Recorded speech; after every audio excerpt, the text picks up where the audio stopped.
사순절 묵상 세 번째 주 두 번째 날 3월 18일 아침 묵상에 함께 해주신 여러분들 환영합니다. 저희는 계속해서 이번 주에는 나는 세상의 빛이다 라는 예수님의 선언을 같이 살펴보고 있습니다. 오늘의 말씀은 요한복음 8장 7절부터 11절입니다. 같이 읽고 말씀 나눠보겠습니다. 그들이 묻기를 맞이 아니하는지라 이에 일어나 이르시되 너희 중에 죄 없는 자가 먼저 돌로 치라 하시고 다시 몸을 굽혀 손가락으로 땅에 쓰시니 그들이 이 말씀을 듣고 양심의 가책을 느껴 어른으로 시작하여 젊은이까지 하나씩 하나씩 나가고 오직 예수와 그 가운데 섰는 여자만 남았더라. 예수께서 일어나사 여자 외에 아무도 없는 것을 보시고 이르시되 여자여 너를 고발하던 그들이 어디 있느냐 너를 정죄한 자가 없느냐 대답하되 주여 없나이다. 예수께서 이르시되 나도 너를 정죄하지 아니하노니 가서 다시는 죄를 범하지 말라 하시니라. 아멘. 어제에 이어서 가늠하다 잡힌 여인을 볼모로 예수님을 곤란하게 만들려고 하던 서기관과 바리사인들에게 그들의 계획을 무너뜨리시는 예수님의 모습을 우리는 오늘 읽었습니다. 주님께서는 가늠하다 잡힌 여인을 데리고 와서 모세를 운운하면서 예수님을 공경에 빠뜨리려던 그들의 질문에 대해서 시간을 조금 버셨습니다. 땅에 뭔가를 쓰시는 것처럼 시간을 좀 버신 후에 천천히 일어나서 이렇게 말씀하십니다. 너희 중에 죄 없는 자가 먼저 돌로 치라. 너희 중에 죄 없는 자가 먼저 돌로 치라.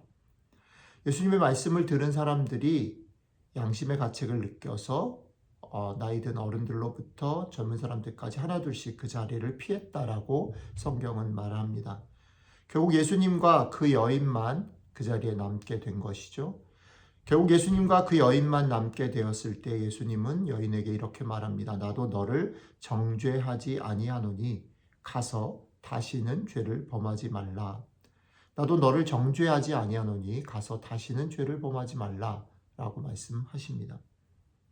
어제도 말씀드렸지만 주님께서는 그리고 성경은 죄를 그냥 죄가 아닌 것으로 여기거나 덮어버리는 길을 택하지 않습니다.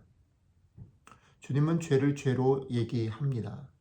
오늘도 가서 다시는 죄를 범하지 말라라고 말을 하는 그 말씀 속에는 죄는 죄다. 너의 행동과 너의 지금 삶의 그런 모습들이 죄다, 문제이다 라고 말합니다.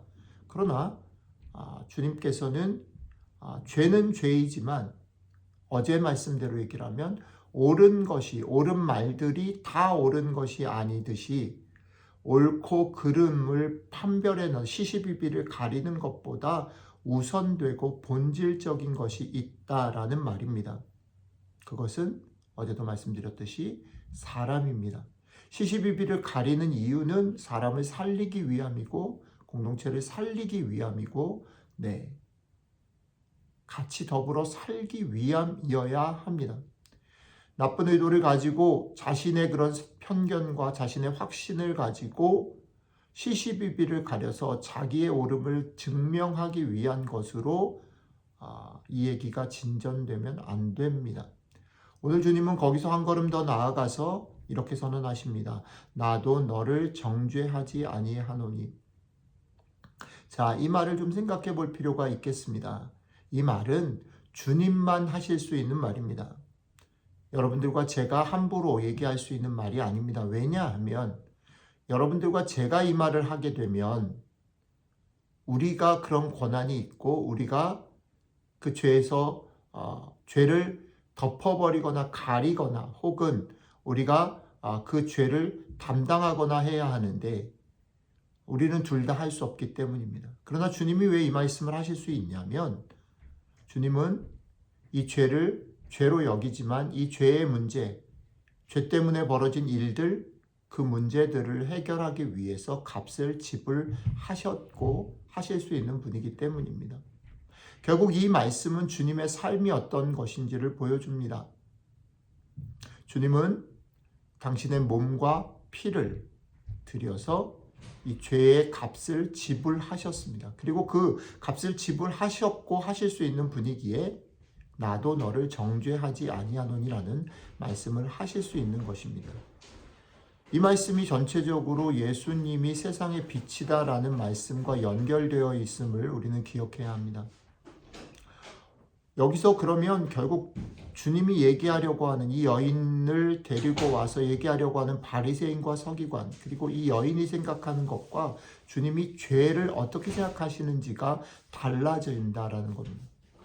주님은 죄를 생각하실 때에 그 죄, 무슨 행동을 했느냐 안 했느냐, 이것이 옳고 그르냐라는 것보다 더 근본적으로 그 죄가 이 여인 자체를 힘들게 하고 아프게 하고 결국 자유롭지 못하게 하고 속박하게 하고 죽게 하고 망하게 한다라는 것에 주님의 초점이 있습니다.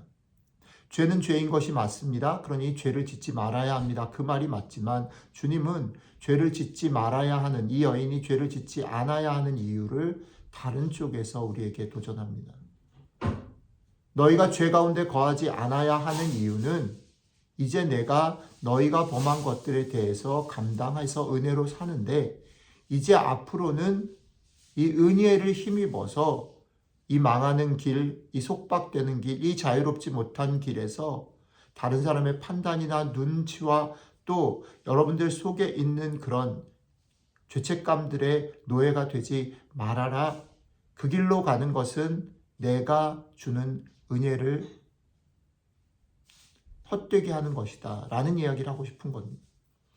오늘 그리스도인으로 사는 하나님의 은혜로 예수 그리스도의 죽으심과 또 그의 내어주심, 몸과 피를 내어주심을 믿고 사는 우리들에게 있어서 우리들의 삶은 이 은혜의 값을 따라 사는 일입니다.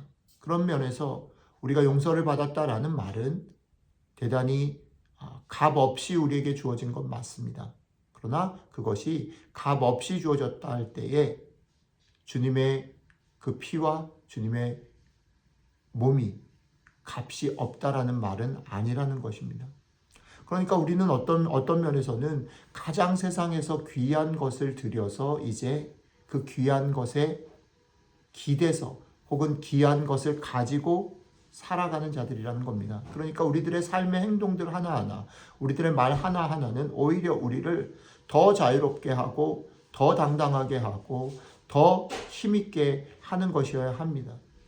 죄에 머문다라는 것은 이것을 반대로 속박하고 눈치 보고 거기에 우리 자신을 더 구박하는 것이 돼서는 안 된다라는 것입니다. 오늘 하루 여러분들과 저의 삶에 예수 그리스도로 말미암아 주어진 이 새로운 삶이, 은혜로 사는 삶이 이 값에 충분한 삶이 되시기를 축복합니다. 이런 삶으로 나아갈 때에 여러분들의 삶이 여러분들 앞에 놓인 여러 가지 어려움에도 불구하고 당당할 수 있을 것입니다. 오늘 하루 여러분들의 삶을 이렇게 축복하고 이렇게 살도록 같이 하나님께서 또 주님이 주시는 은혜가 여러분들을 지켜주시기를 주님의 이름으로 축복합니다. 기도하겠습니다. 하나님, 그렇습니다. 저희들은 수시로 무너지고 주변의 사람들의 눈치를 보고 이것이 잘못인지 아닌지, 다른 사람들이 어떻게 보는지 거기에 매이는 사람들입니다. 영향을 받을 수밖에 없는 사람들입니다. 그런데 주님께서 아니, 너희들의 삶은 이제 나도 정죄하지 않는 삶이다. 그러니 가서 죄를 짓지 말아라 라고 말씀하셨습니다. 이제 은혜로 사는 우리들의 삶, 이 삶이 그 은혜의 값을 가지고 살아가는 그런 복된 삶이 될 수 있도록 함께 해주시면 좋겠습니다. 감사드리며 우리 주 예수님 이름으로 기도드렸습니다. 아멘.